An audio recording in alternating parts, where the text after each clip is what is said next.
us where this could go if this continues, if the autonomy continues to be threatened by the Chinese government. And when did this change? Was it when China decided it wanted to have a dictator for life, or when do you think this actually started to change? Well, it changed since, since a long time ago. I think since the last maybe 20 years. But it changed rapidly since the ascendance of Xi Jinping.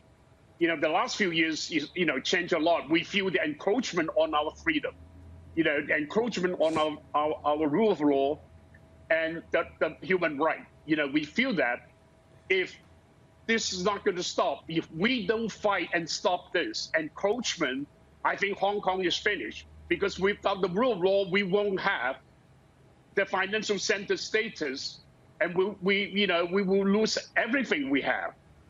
Well, it is a battle of values. It's a battle over governance. You've got a communist dictatorship in China. You say that the questions over autonomy started with the ascension of Xi Jinping, and he is going to be in power for life. He's a dictator for life.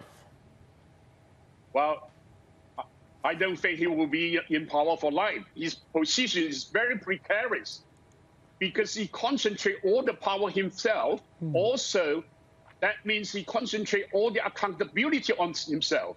Now he's in big trouble. The economy is in big trouble, and his own party's power struggling is very severe. Yeah. A lot of people has lost jobs.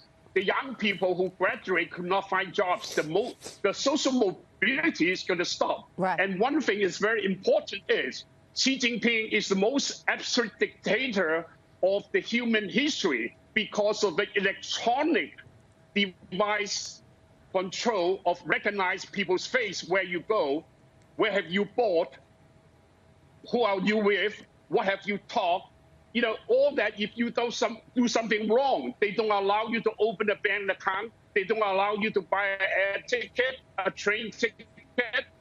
They don't allow you into the public places. All that suppression is unprecedented. Yeah. People never had such a suppression on them. And this has created resentments and resistance, though now suppressed.